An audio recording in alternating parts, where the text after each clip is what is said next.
Hello बच्चों, तो आज हम फिर से यहाँ पे एक नए ट्रिक के साथ आ चुके हैं।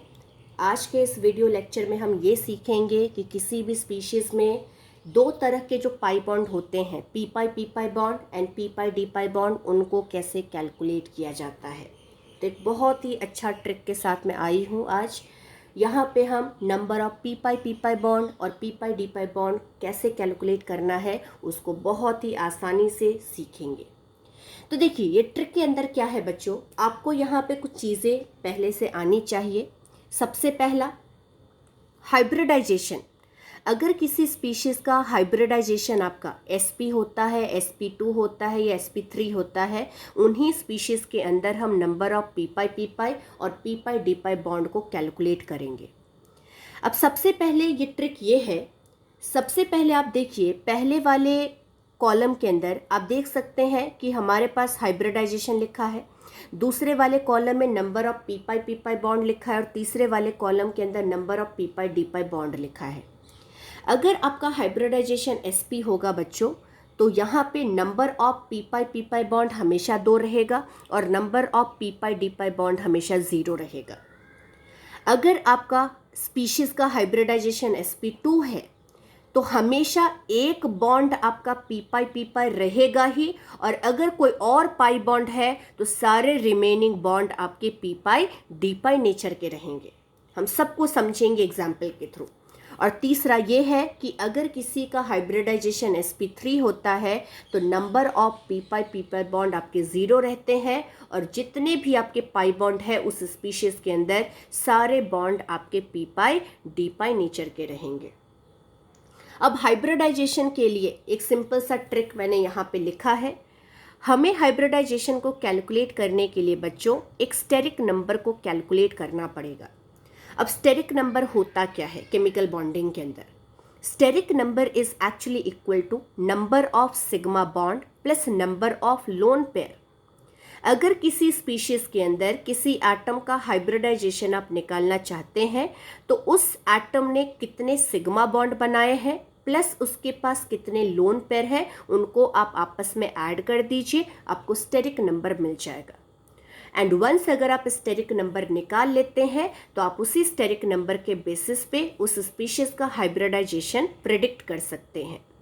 अगर स्टेरिक नंबर 2 आता है तो हाइब्रिडाइजेशन sp होगा, अगर स्टेरिक नंबर 3 आता है तो हाइब्रिडाइजेशन sp2 होगा, अगर यहाँ पे स्टेरिक नंबर 4 है तो उसके करस्पॉन्डिंग हाइब्रिडाइजेशन sp3 होगा, अगर 5 है तो उसके करस्पॉन्डिंग हाइब्रिडाइजेशन sp3d होगा, अगर 6 है तो यहाँ पे hybridisation will B sp3d2 and अगर आपका स्टेरिक नंबर 7 है बच्चों तो इसका करस्पॉन्डिंग हाइब्रिडाइजेशन sp3d3 होगा। मतलब ये टेबल जो आपका है, ये जो आपका टेबल है पहला वाला, उसको यूज़ करने से पहले आपको हाइब्रिडाइजेशन कैलकुलेट करने आना चाहिए। और हाइब्रिडाइजेशन कैसे निकालेंगे? इस सिंपल से ट्रिक के हेल्प से। स्टेरिक नंबर निकाल लीजिए number of sigma bond plus number of lone pair को कैलकुलेट करके। कोई भी एटम का अगर हाइब्रिडाइजेशन निकालना है तो उस एटम ने कितने सिग्मा बॉन्ड बना रखे हैं और प्लस उसके पास कितने लोन पेयर है, उनको ऐड करके स्टेरिक नंबर निकालिए। और वंस अगर आपको स्टेरिक नंबर पता चल जाता है तो उसके हिसाब से आप हाइब्रिडाइजेशन उसका प्रेडिक्ट कर सकते हैं। अब इसी सारा ट्रिक के हेल्प से जो भी मैंने ऊपर आप लोगों को समझाया उसी के बेसिस पे हम कुछ क्वेश्चंस यहाँ पे सॉल्व करेंगे। सबसे पहले देखिए बच्चों, पहला स्पीशीज हमने कार्बन मोनोक्साइड ले रखा है। अब यहाँ पे कार्बन का अगर मैं हाइब्रिडाइजेशन निकालूं तो आप देख सकते हैं इसमें 3 बॉन्ड हैं, तो एक बॉन्ड आपका सिग्मा होगा, रिमेनिंग आपके पाई हो जाएंगे। तो अगर कार्बन का हाइब्रिडाइजेशन आप निकालेंगे तो कार्बन ने एक सिग्मा बॉन्ड बना रखा है और एक इसके पास लोन पेयर है। तो स्टेरिक नंबर कैसे निकाला जाता है? Number of sigma bond plus number of lone pair. तो अगर कार्बन का स्टेरिक नंबर निकालेंगे तो कार्बन के पास एक लोन पेयर भी है, एक सिग्मा बॉन्ड भी है, तो टोटल मिला के कितना हुआ? 2। और 2 के करस्पॉन्डिंग आपका हाइब्रिडाइजेशन कितना होता है? sp होता है। मतलब इस केस में जो कार्बन है आपका ये sp हाइब्रिडाइज्ड है ऑक्सीजन का भी वही चीज़ है, एक लोन पेयर है और एक सिग्मा बॉन्ड है, तो टोटल स्टेरिक नंबर 2 हो गया, 2 का करस्पॉन्डिंग हाइब्रिडाइजेशन sp हो जाएगा। अगर दोनों ही sp है और आप देख सकते हैं कि इस स्पीशीज में 3 बॉन्ड में एक आपका सिग्मा है, तो रिमेनिंग 2 पाई है। बट ये पाई बॉन्ड आपका किस नेचर का है, वेदर इट इज पी पाई और पी डी पाई, इसको हम कैसे पहचानेंगे, इस कॉलम के हेल्प से, इस ट्रिक के हेल्प से। सिंस ये आपका स्पीशीज ऐसा है जिसमें एटम का हाइब्रिडाइजेशन sp है, तो sp वाले हाइब्रिडाइजेशन के केस में number of p pi bond कितने होने चाहिए, 2 होने चाहिए, और कोई भी ऐसा बॉन्ड नहीं होगा जो पी डी पाई नेचर का रहेगा। तो ये जो 2 पाई बॉन्ड है, ये दोनों पाई बॉन्ड कैसे हैं, पी पाई नेचर के हैं, और number of P D pi bond कितने हैं बच्चों, 0 है। और हाइब्रिडाइजेशन मैंने तीसरे कॉलम में लिखा है, जिसको ऑलरेडी हम कैलकुलेट करके यहाँ पे प्रूफ कर चुके हैं कि इस स्पीशीज के अंदर दोनों एटम का हाइब्रिडाइजेशन sp आ चुका है। नेक्स्ट वाले स्पीशीज की बात करते हैं SO2 की। तो SO2 का स्ट्रक्चर मैं यहाँ पे ड्रॉ कर रही हूँ। ये हमारा SO2 का स्ट्रक्चर होता है। यहाँ पे आप देख सकते हैं कि जो सल्फर है उसका हाइब्रिडाइजेशन मुझे निकालना है, और इस जगह पे आप देख सकते हैं कि सल्फर के पास एक लोन पेयर है और सल्फर ने 2 सिग्मा बॉन्ड बना रखे हैं, एक सिग्मा तो एक पाई, एक सिग्मा तो एक पाई, तो टोटल इसके पास 2 सिग्मा बॉन्ड है। तो टोटल स्टेरिक नंबर कितना हुआ, 3, और अगर स्टेरिक नंबर 3 है तो हाइब्रिडाइजेशन sp2 रहेगा। तो सेकेंड वाला जो स्पीशीज है SO2, उसका हाइब्रिडाइजेशन मैंने sp2 लिखा है। और अगर sp2 हाइब्रिडाइज्ड है तो आप देख सकते हैं कि मिनिमम पी पाई बॉन्ड कितना होना चाहिए, 1, और अगर कोई बचा है तो उसको हम पी डी पाई नेचर बोल देंगे। तो यहाँ पे SO2 के अंदर 2 पाई बॉन्ड है, 2 पाई बॉन्ड में से एक पाई बॉन्ड आपका पी पाई नेचर का रहेगा, तो रिमेनिंग कितना बचा, 1, क्योंकि 2 पाई बॉन्ड है, 2 में से एक तो आपका पी पाई हो गया, तो रिमेनिंग बचा 1, तो एक बॉन्ड आपका पी डी पाई नेचर का रहेगा और एक बॉन्ड आपका पी पाई नेचर का रहेगा। अगर हम SO3 की बात करें तो SO3 का स्ट्रक्चर कुछ इस ढंग का होता है। सल्फर के साथ तीनों ऑक्सीजन आपके ट्राइगोनल प्लेनर के फॉर्म में होते हैं, डबल बॉन्ड के साथ। हर जगह पे 2 बॉन्ड है, तो एक सिग्मा एक पाई, एक सिग्मा तो एक पाई, एक सिग्मा तो एक पाई, मतलब इस पूरे स्पीशीज में 3 पाई बॉन्ड है।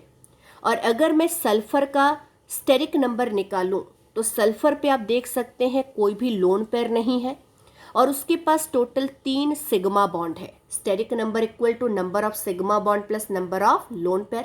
सिग्मा बॉन्ड इसके पास है 3, लोन पेयर है 0, तो 3 + 0 विल बी 3, तो यहाँ पे 3 के करस्पॉन्डिंग हाइब्रिडाइजेशन कितना होगा, sp2 होगा।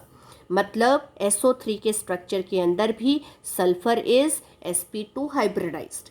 और अगर सल्फर का हाइब्रिडाइजेशन sp2 है बच्चों, तो sp2 के अंदर एक बॉन्ड तो आपका पी पाई रहेगा ही, और अगर कोई एक्स्ट्रा पाई बॉन्ड है तो सारा बॉन्ड आपका पी डी पाई नेचर का रहेगा।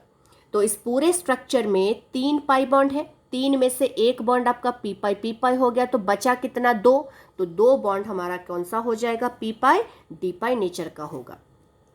चौथा क्वेश्चन देखिए, ClO4 नेगेटिव।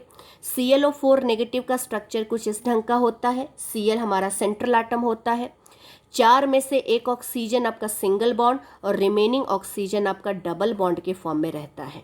एक सिंपल सा ट्रिक बता रही हूँ, जितने नेगेटिव चार्ज आपको दिखेंगे जितने नेगेटिव चार्ज हैं उतने ऑक्सीजन को सिंगल बॉन्ड के साथ लगा दीजिए और रिमेनिंग ऑक्सीजन को डबल बॉन्ड के साथ लगा दीजिए।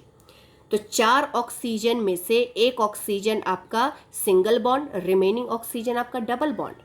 अब यहाँ पे ध्यान दीजिए बच्चों, टोटल यहाँ पे 3 पाई बॉन्ड है, 3 पाई बॉन्ड है। और अगर मैं क्लोरीन का ये जो सेंट्रल एटम है उसका अगर हाइब्रिडाइजेशन निकालती हूँ तो hybridisation will be nothing but, उसके लिए मुझे स्टेरिक नंबर पता करना पड़ेगा।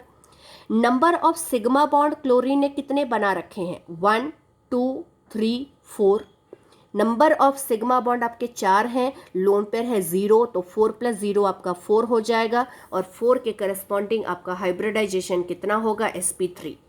और अगर sp3 हाइब्रिडाइजेशन है तो number of p pi bond आपके 0 होंगे और number of p pi D bond आपके सारे होंगे।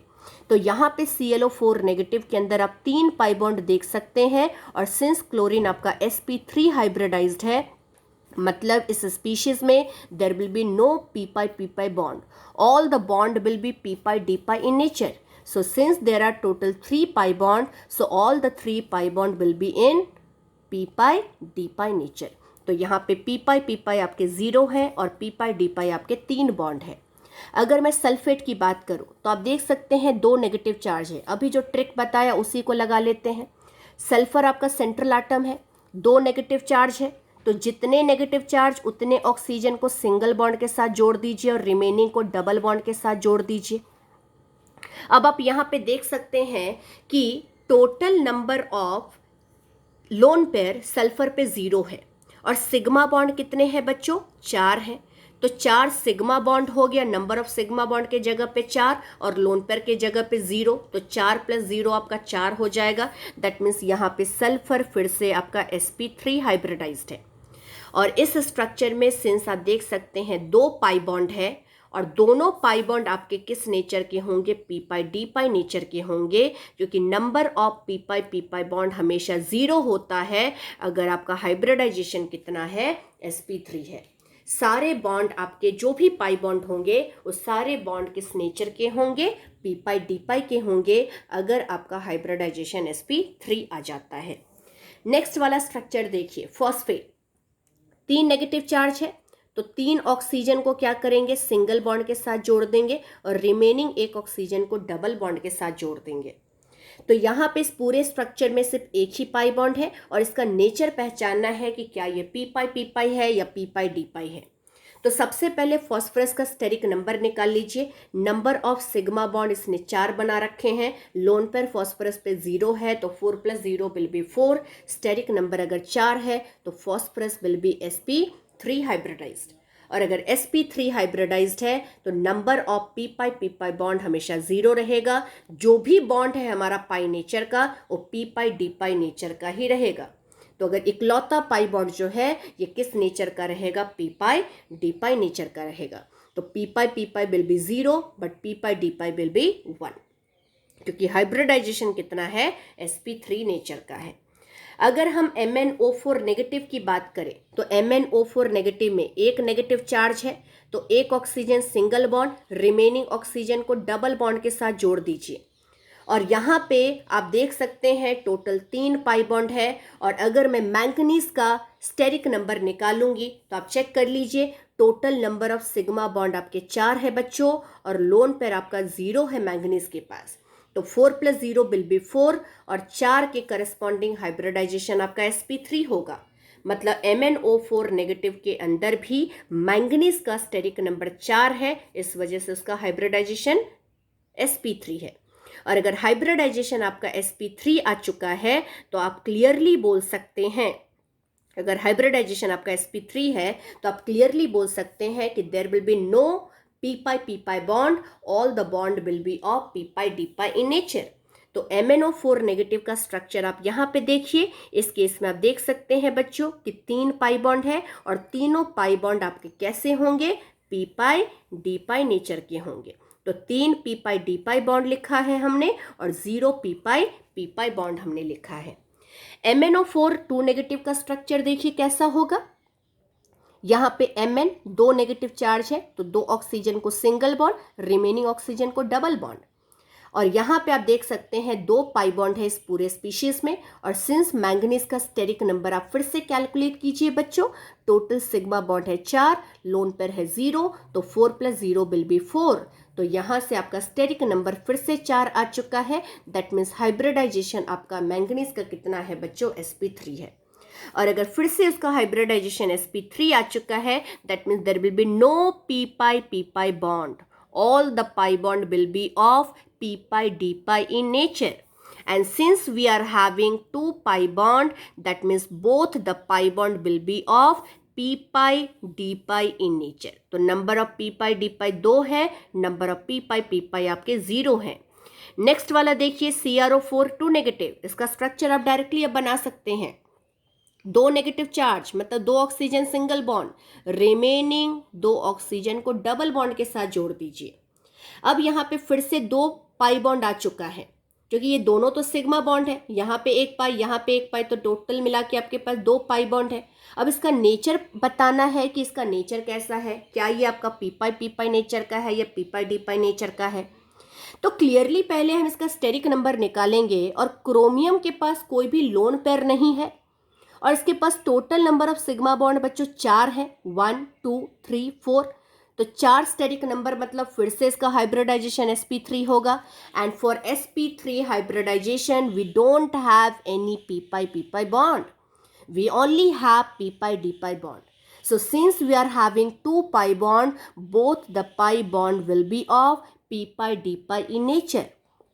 So in a CrO4 2 negative, there is 0 p pi bond, but we are having 2 p pi d pi bond since it is also sp3 hybridized. Next case, जो nitrogen molecule है, ये हमारा nitrogen का structure है, जहाँ पे आप देख सकते हैं पहला नाइट्रोजन ने एक सिग्मा बॉन्ड बना रखा है, 2 इसके पास पाई है, और नाइट्रोजन के पास एक लोन पेयर है, तो नंबर ऑफ लोन पेयर 1 और सिग्मा बॉन्ड 1 मिला के 2। अगर स्टेरिक नंबर 2 है इसका मतलब नाइट्रोजन आपका sp है, और इसके अंदर 2 पाई बॉन्ड आप देख सकते हैं बच्चों। तो दोनों पाई बॉन्ड आपके किस नेचर के होंगे, पी पाई नेचर के होंगे, क्योंकि जब आपका हाइब्रिडाइजेशन sp होता है तो आपका P pi d pi bond 0 होता है, सारे बॉन्ड आपके पी पाई नेचर के होते हैं। तो हमेशा sp के केस में number of p pi bond 2 ही रहेगा। तो यहाँ पे इस केस में नंबर ऑफ पी पाई 2 है, और पी पाई डी पाई आपके कितने हैं बच्चों, 0 हैं। इसी तरह से देखिए साइनाइड आयन के केस में यहाँ पे भी कार्बन ने क्या किया है, एक हमारे पास सिग्मा बॉन्ड है, एक हमारे पास लोन पेयर है। Lone pair plus sigma bond दोनों मिला के स्टेरिक नंबर 2 हुआ। अगर 2 स्टेरिक नंबर है तो ये हमारा हाइब्रिडाइजेशन फिर से sp हो जाएगा, और अगर sp हाइब्रिडाइजेशन है तो दोबारा से आप देख सकते हैं 3 बॉन्ड में से 2 बॉन्ड हमारे पाई नेचर के हैं, और दोनों पाई हमारे कौन से नेचर के हैं, पी पाई नेचर के हैं, और रेस्ट हमारा 0 क्या होगा, पी पाई डी पाई नेचर का होगा। लास्ट यहाँ पे क्वेश्चन में देखिए कार्बन कार्बन के बीच में 3 बॉन्ड यहाँ पे दिया है बच्चों। पहले कार्बन ने भी कितने सिग्मा बॉन्ड बना रखे हैं, 2, एक हाइड्रोजन के साथ और एक कार्बन के साथ। लोन पेयर इस कार्बन के पास है 0, तो 2 sigma plus 0, 2 plus 0 will be 2, मतलब ये कार्बन का भी हाइब्रिडाइजेशन कितना है, sp। इस कार्बन का भी हाइब्रिडाइजेशन कितना है, sp। जैसे ही आपको दोनों कार्बन का हाइब्रिडाइजेशन पता चल गया, मतलब दोनों ही आपके sp नेचर के हैं, और दोनों के बीच में 2 पाई बॉन्ड है, और सिंस अगर sp है तो 2 आपके बॉन्ड हमेशा किस नेचर के होंगे, पी पाई नेचर के ही होंगे। तो इस केस में जो दोनों बॉन्ड है बच्चों ये पी पाई नेचर के हैं, आपके पास कोई भी बॉन्ड पी पाई डी पाई नेचर का नहीं है। तो आई होप ये आपको वीडियो समझ में आ गया होगा बच्चों। ये काफ़ी इंपॉर्टेंट ट्रिक है, आपको बहुत बार जेईई में, नीट में हमेशा क्वेश्चंस पूछा जाता है कि number of p pi calculation कीजिए, या number of p pi d pi bond बताइए किसी भी स्पीशीज़ के अंदर। तो अगर आपको मेरा वीडियो पसंद आता है तो please like and subscribe my channel. Thank you so much.